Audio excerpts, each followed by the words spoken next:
What up guys, Miguel here of Yugatech, and there's really been a lot of Xiaomi craze in the past few weeks, especially with the coming of the Mi 9T. Well, since the Mi 9T is just a global Redmi K20, in this comparison review we're pitting the standard Redmi K20 up against the Xiaomi Mi 9T. So first up is design. The Xiaomi Mi 9T sports a 3D curved glass back exactly like the Redmi K20 Pro. So what this 3D curve does is actually let, in this case, both the devices rest comfortably in your palm, and honestly, they both do just that. Our Mi 9T is in the Glacier Blue color option, which is the cooler counterpart to our K20 Pro's Flame Red color. Both these devices are available in either color, and for a more stealthy look, there's also a cool carbon black option too. At the back of both devices, you can find the rear-mounted camera modules. Both devices have them placed in the center of the back, which does make the overall design look as symmetrically pleasing as possible. One thing that's different here is the branding. The K20 Pro kind of makes more sense here because the 48 megapixel tag next to the holographic accented camera on the Mi 9T can be a bit misleading. I mean, the accented camera is actually the telephoto, so yeah. In front, you get a true all-screen display on both devices, and this is of course achieved by utilizing a pop-up selfie camera that doubles down as an LED notification indicator. For buttons and ports, exactly on both devices, the volume rocker and power button can be found on the right side. Up top, aside from the before-mentioned pop-up light-up selfie camera, you can find a noise-cancelling mic for speakerphone as well as the 3.5mm audio jack. At the bottom, you can find the dual SIM card tray, noise-cancelling mic for regular calls, single downward-firing speaker, and a USB Type-C port for charging and data transfers. So no, you don't get any expandable storage on both devices here. Now, I'm not too sure which device wins here in terms of design because they're pretty much the same. But I'm gonna go ahead and give this to the K20 Pro just because of that misleading 48 megapixel tag on the Mi 9T. Moving to display. Both devices share pretty much the same 6.39-inch Full HD Plus AMOLED all-screen display. The slight difference comes from the K20 Pro. Not only does it get an AMOLED panel, but a Super AMOLED one. And at first glance, I don't really see much of a difference here, but if I really tried, I guess the K20 Pro's display is a bit stronger in contrast, but it's really no biggie in my opinion. For display protection, both devices get Gorilla Glass 5 protection on board, so that's good, especially if you're a klutz with your phone.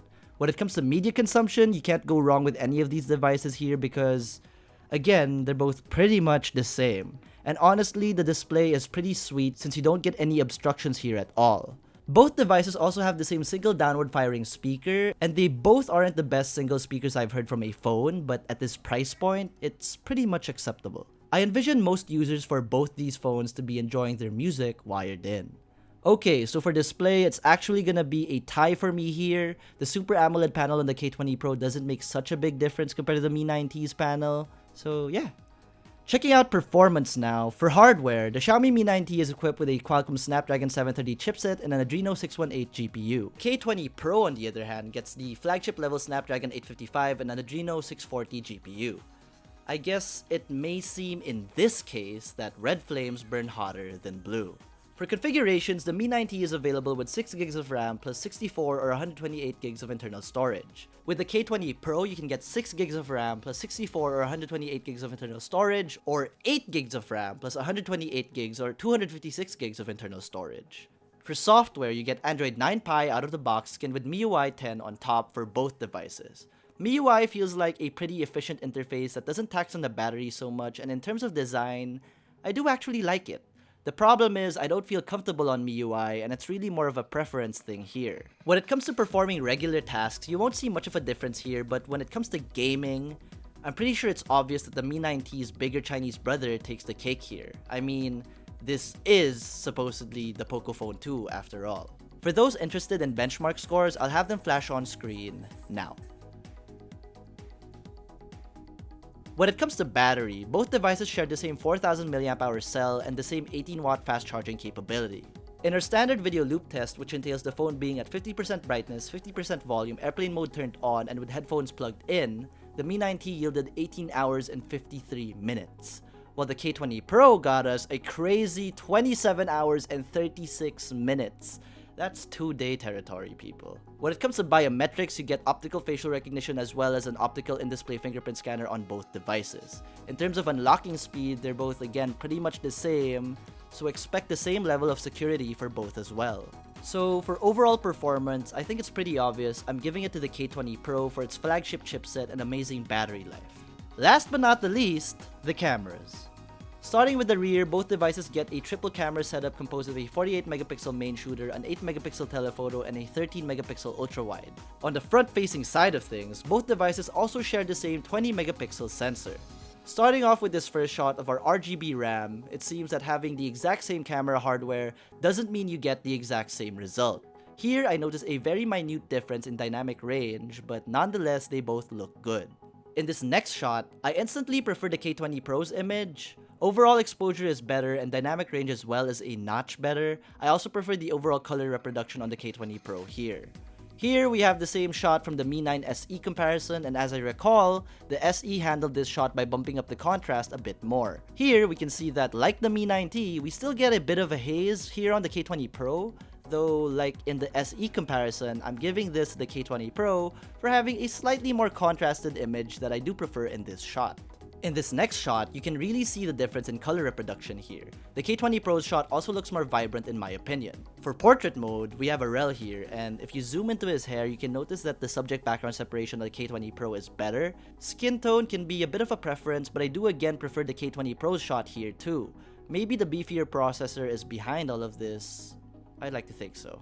Checking out night mode now, this shot was obviously taken indoors with all the lights off. The only source of light was coming from our workstations. I'm not gonna lie, the K20 Pro does have more overexposed highlights, but its image is also brighter. If you focus on the empty chair, you see more details in the shadows of the K20 Pro compared to the Mi 9T. Now, to conclude this comparison, we gotta talk about price. The Xiaomi Mi 9T comes in two configurations, the difference being in the storage option. So, for the 6GB of RAM plus 64GB of internal storage, that'll set you back 15,990 pesos. The 128GB of internal storage variant is priced at 17,990 pesos. On the other hand, the Redmi K20 Pro starts at 2,499 yuan in China and can go up to 2,999 yuan. That's relatively a price range of around 19,000 pesos to 22,000 pesos when converted. Now, I don't know for sure if there will be a Mi 9T Pro, but if there is, you probably want to wait for that one. But if you don't mind not having flagship power, the Mi 9T should do you just fine. So yeah, if you didn't get that, the K20 Pro won this one for having marginally better performance, and the cameras are actually kinda better too in my opinion. So, what did you guys think of this smartphone comparison? Xiaomi Mi 9T or Redmi K20 Pro? Let us know in the comment section below. And if you found this video helpful, be sure to smack that like button, subscribe to our YouTube channel, hit that bell icon so you get notified of future uploads. Be sure to visit yugatech.com for the latest tech news and reviews. Again, this has been Miguel, and I'll see you in the next one.